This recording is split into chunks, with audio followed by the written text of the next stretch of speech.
পাহাৰীয়ে মোক কিবা এটা ক'ব বিচাৰিছিল, কিন্তু গৌৰৱ মাজতে সোমাই তাইক ভিতৰলৈ লৈ গ'ল। মোৰ মনটোৱে কৈছে নিশ্চয় সিহঁত দুইটাৰ মাজত কিবা এটা হৈছে। কিন্তু এতিয়া দেখোন আপোনাক বহুত ভাল পায়।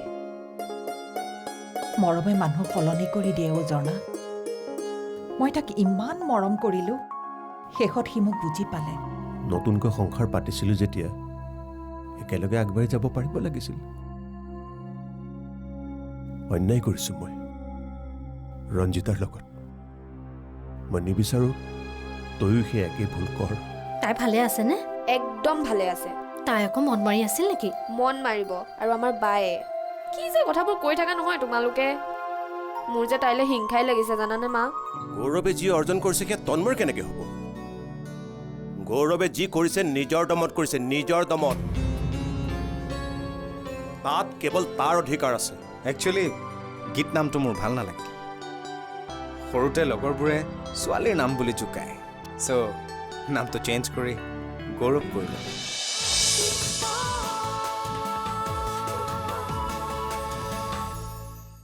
য়েছ মই এতিয়াই মেইল কৰি আছোঁ। Within 10 minutes all the documents. Okay.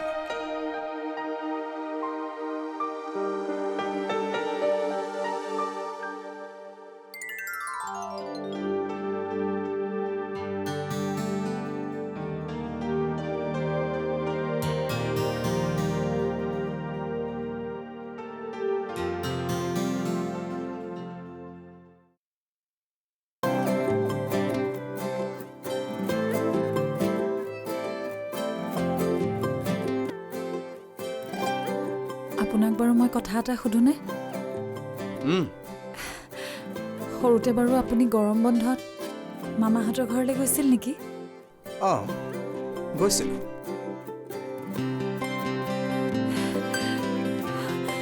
আপোনাৰ বাৰু মনত আছেনে তাত আপুনি এজনী ছোৱালী লগ পাইছিল? তাইও তেতিয়া মোমায়েকৰ ঘৰলৈ গৈছিল গৰমৰ বন্ধত। আপুনি কেৱল তাইৰ লগতে খেলিছিল জানে, আন কাৰোৰে লগত খেলি আপুনি ভাল পোৱা নাছিল।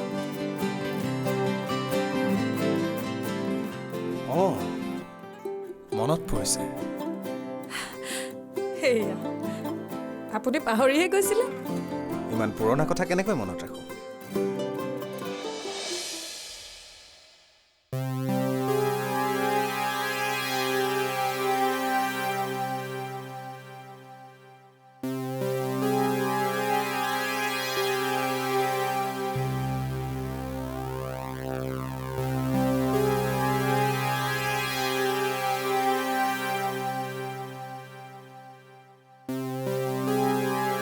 সেই ছোৱালীজনী মই আছিলোঁ জানে।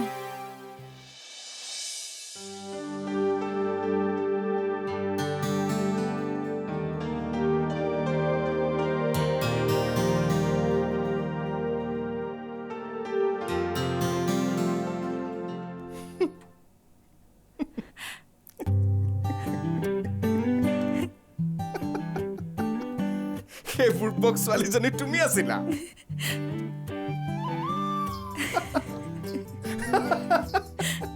যি একো কথা নকয়, মনে মনে থাকে, কেৱল খেলিয়ে থাকে।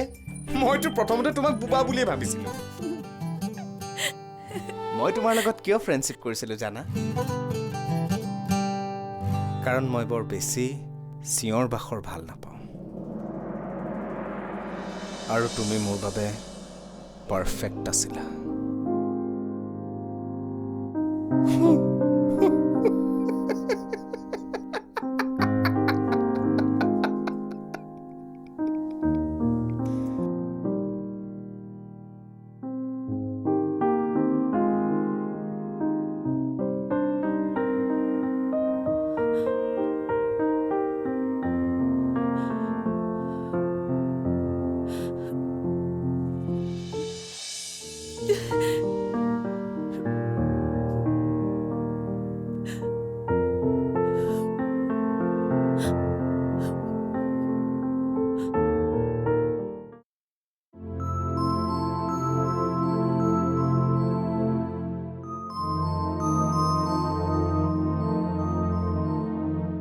বাইদেউ মোলৈ ভাত ৰাখিছতো?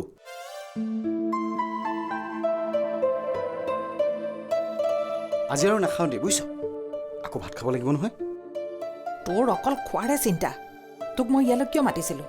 বাইদেউ তই ইমানকৈ চিন্তা কিয় কৰি আছ কচোন? মই আছোঁ নহয় তোৰ লগত সদায় দৰে। মাত্ৰ পেটটো খালী হৈ থাকিলে মোৰ ব্ৰেইনটোৱে কিবা কামেই নকৰে। দেউতাকে তেনেকৈ ক'লেও গৌৰৱ মোৰ পক্ষত আছে, কিন্তু মোৰ মাজে মাজে ভয় নলগা নহয়ো। গৌৰৱেও যদি দেউতাকৰ দৰে চিন্তা কৰে তেতিয়া মোৰ ল'ৰাটোৰ কি হ'ব? ভাবিছিলোঁ গৌৰৱৰ যি আছে তন্ময়ো তাৰ সমানেই অধিকাৰ হ'ব। মই কোৱা নাছিলোঁতো দ্বিতীয় পত্নীৰ সন্তান মূল্যহীন। এতিয়া বুজি পালি মই কিয় তোক ইমান বছৰে ভাগিনৰ ভৱিষ্যতৰ কথা কৈ সকীয়াই আছিলোঁ? আৰু সেইবাবেইতো মই নিজৰ সন্তানটোতকৈও সেই গৌৰৱটোৰ বাবে বেছি মৰম দেখুৱাই আহিছিলোঁ। যেতিয়াই দুই সন্তানৰ মাজত কাৰোবাৰ পক্ষত থিয় দিবলগীয়া হৈছিল মই সদায় গৌৰৱৰ পক্ষতে থিয় দিছিলোঁ। প্ৰতিটো মুহূৰ্ততে নিজৰ গৰ্ভত জন্ম দিয়া ডাঙৰ হোৱা সন্তানটোক মাহীমাকৰ দৰে ব্যৱহাৰ কৰি আহিছিলোঁ, যাতে গৌৰৱৰ মনত তাৰ মাকৰ স্থান অধিকাৰ কৰিব পাৰোঁ, যাতে তাক হাতৰ মুঠিত ৰাখিব পাৰোঁ। এতিয়া দিন সলনি হ'ল বাইদেউ। এতিয়া ল'ৰাক হাতৰ মুঠিত ৰাখিলে নহ'ব। যদি ঘৰখনত তোৰ আধিপত্য বজাই ৰাখিব বিচাৰিছ বোৱাৰীক হাতৰ মুঠিত ৰাখ। কাৰণ বিয়াৰ পাছত ল'ৰাবোৰ মাকৰ হৈ নাথাকে, ঘৈণীয়েকৰ কথামতে উঠা বহা কৰে। তাতে গৌৰৱ আৰু পাহাৰীৰ এৰেঞ্জ মেৰেজ। এতিয়াহে সিহঁতৰ মাজত প্ৰেম প্ৰীতিবোৰ আৰম্ভ হ'ব। আৰু তয়ে দেখোন কৈছিলি বোৱাৰীক বহুত মৰমত ৰাখিবি বুলি। মাত্ৰ মৰমৰ ড'জটো অকণমান বঢ়াই দে। ইমানেই মৰম কৰ যেন তোৰ নামটো ইতিহাসত সোণালী আখৰেৰে লিখা যায়, বোৱাৰীক মাকতকৈ বেছি মৰমত ৰখা শাহু বুলি। এতিয়া এই মিছা মৰমেই তোৰ একমাত্ৰ অস্ত্ৰ বাইদেউ। আপোনাৰ মনত আছেনে সৰুতে যে আপুনি মোক বালিৰে সেন্দুৰ দিছিল আৰু কৈছিল ডাঙৰ হ'লে আপুনি মোকেই বিয়া পাতিব?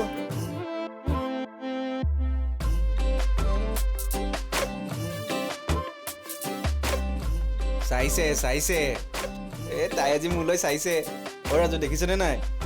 চাবই, তই যে ডেইলি ইয়াত বহি চিৰিয়াখানাৰ জন্তু ছোৱালী চাই থাক, তোক নাচাই পাৰেনে?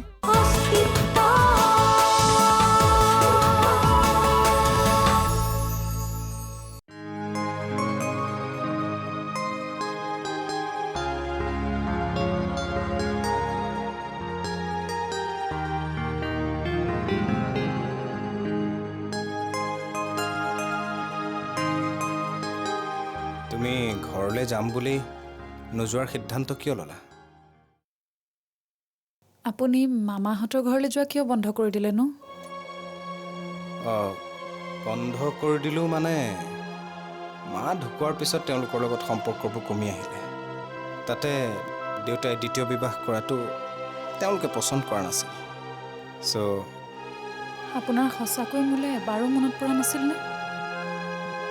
তুমি ইমান পুৰণি কথাবোৰ কিয় সুধি আছা? মই কিন্তু মোৰ উত্তৰটো নাপালোঁ। ইমান পুৰণি কথা এইবোৰ কেনেকৈ ইমান স্পষ্টকৈ মনত থাকিব?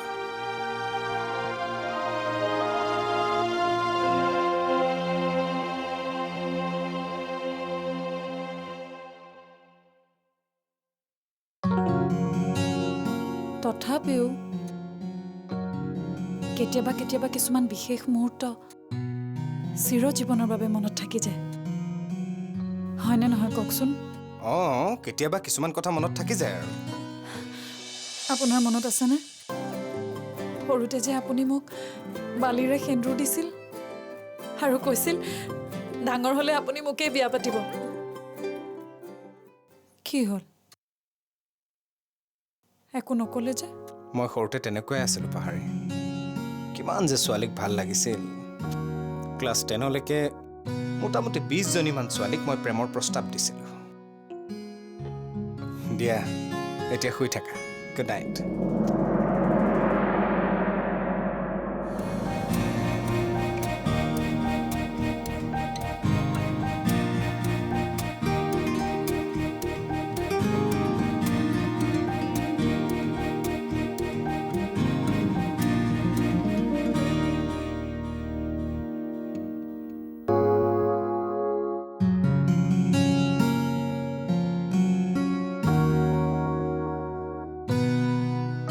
তাৰমানে মইহে আপোনাৰ প্ৰেমত পৰিছিলোঁ, আপুনি নহয়।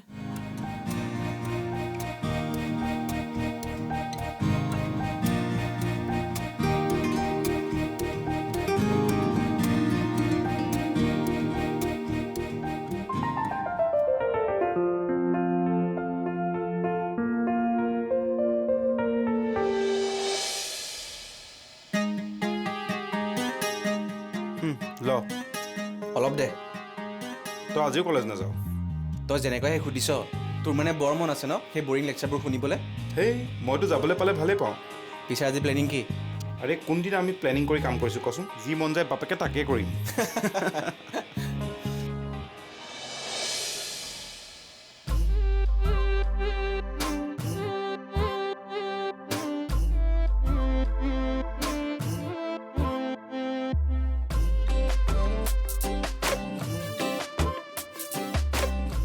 চাইছে চাইছে তাই আজি মোলৈ চাইছে। অ ৰাজু দেখিছেনে নাই? এই চাবই, তই যে ডেইলি ইয়াত বহি চিৰিয়াখানাৰ জন্তু ছোৱালী চাই থাক, তোক নাচাই পাৰেনে? ভাবিছে চাগে দেই কোন এই পাগলটো। কিবা এটা মনটো ভাল লাগি গ'ল। ঐ ৰাজু মোৰ চাগে প্ৰেমে হৈ গৈছে। ঐ কি প্ৰেম? তোতকৈ কমেও 6-7 বছৰ ডাঙৰ হ'ব। পাগল নেকি? মোক চাই গৈছে আজি। তই এতিয়াহে আৱেগত সিদ্ধান্ত লৈছ পাহাৰী। মই আৱেগত সিদ্ধান্ত লোৱা নাই জিয়া। তই বুজি নাই পোৱা কিয়? মই যদি ঘৰত সঁচা কথাবোৰ কৈ দিওঁ তেনেহ'লে মোৰ সংসাৰখন ভাগি যাব আৰু ইয়াৰ প্ৰভাৱ মোৰ ঘৰখনত পৰিব। সেইটো কথাটো কেতিয়াবা ভাবি পাইছনে?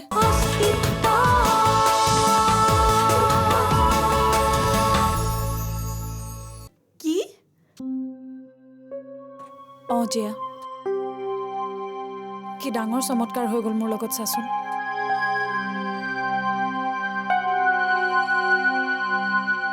ৰচোন তোৰ কথা শুনি মোৰ কিয় এনেকুৱা লাগিছে যে তই তোৰ সিদ্ধান্ত সলাই পেলাইছ?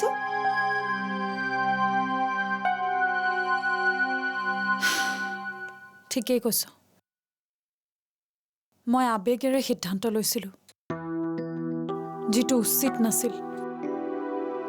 মই গৌৰৱৰ পত্নী আৰু তাৰে পত্নী হৈ থাকিম আজীৱন। পাগল হৈছ নেকি তই পাহাৰী? কি কৈ আছ এইবোৰ? এয়াই সত্য, মই তাক স্বীকাৰ কৰিবই লাগিব। চাজিয়া, সৰুৰে পৰা যিগৰাকী ব্যক্তিৰ পত্নী হোৱাৰ সপোন দেখিছিলোঁ, ভগৱানে মোৰ সেই সপোন পূৰণ কৰি দিলে। সেয়া অভিশাপ কেতিয়াও হ'ব নোৱাৰে, সেয়া আশীৰ্বাদ। মনে বিচৰা স্বামী সকলোৱে পোৱাটো ভাগ্যত নাথাকে জিয়া। স্বামী? তই কাক স্বামী বুলি ক'বলৈ বিচাৰিছ? যি নিজৰ দুৰ্বলতাৰ কথা জানিও তোক বিয়া কৰাইছে, যিয়ে তোৰ লগত বিশ্বাসঘাতকতা কৰিছে, যাক তই ইমান গৰ্বেৰে স্বামী বুলি কৈছ, দিব পাৰিব তোক পত্নীৰ অধিকাৰ? তই এতিয়াহে আৱেগত সিদ্ধান্ত লৈছ পাহাৰী। মই আৱেগত সিদ্ধান্ত লোৱা নাই জিয়া। তই বুজি নাই পোৱা কিয়? মই যদি ঘৰত সঁচা কথাবোৰ কৈ দিওঁ তেনেহ'লে মোৰ সংসাৰখন ভাগি যাব আৰু ইয়াৰ প্ৰভাৱ মোৰ ঘৰখনত পৰিব। সেইটো কথাটো কেতিয়াবা ভাবি পাইছনে? মই এজনী মিডল ক্লাছ ফেমিলিৰ ছোৱালী জিয়া। আমাৰ মা দেউতাই এজনী ছোৱালী উলিয়াই দিয়াৰ পিছত কমেও 2-3 বছৰ লাগে আৰ্থিকভাৱে সুস্থিৰ হ'বলৈ। তেনেস্থলত মই ঘৰলৈ ঘূৰি গৈ মা দেউতাৰ বুজা হ'ব নোৱাৰোঁ জিয়া।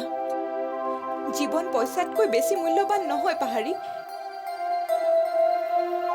জীৱনত পইচাৰ অভাৱ দেখিলে হয়তো বুজি পালিহেঁতেন মোৰ অৱস্থা। বাৰু মানিছোঁ তোৰ কথা, কিন্তু পাহাৰী, কোনো মাক দেউতাকে নিবিচাৰে যে তেওঁলোকৰ ছোৱালীয়ে এজন নপুংসকৰ লগত সংসাৰ কৰাটো। মোৰ ভনী এজনীও আছে জিয়া। মই তাইৰ কথাও চিন্তা কৰিব লাগিব। মই বাৰু ঘৰলৈ উভতি আহিলোঁ। কিছুমানে বাৰু মোৰ কথা বুজিও পালে, কিন্তু আমাৰ সমাজত এনেকুৱাও কিছুমান মানুহ আছে যিবোৰে ছোৱালীজনীৰ লগত হাজাৰ অন্যায় হোৱাৰ পিছতো সদায় ভুল ছোৱালীজনীৰ বুলিয়ে কয়। মোৰ বাবে যদি ঝৰ্ণাৰ বিয়াত বাধা হয়, মোৰ বৈবাহিক জীৱনৰ অসফলতাই যদি তাই জীৱনৰ, মই নোৱাৰো এই বিয়াখন ভাঙিব। মই নোৱাৰো মোৰ সংসাৰখন ভাঙিব জিয়া, মই নোৱাৰো।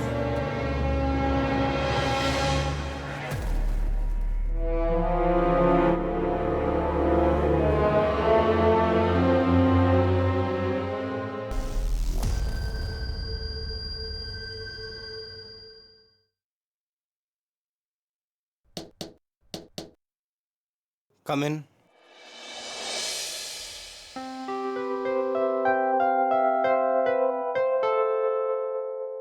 ছাৰ এয়া শিখা। নমস্কাৰ। মই কৈছিলোঁ যে আপোনাক। কি কৈছিলা বিনীতা?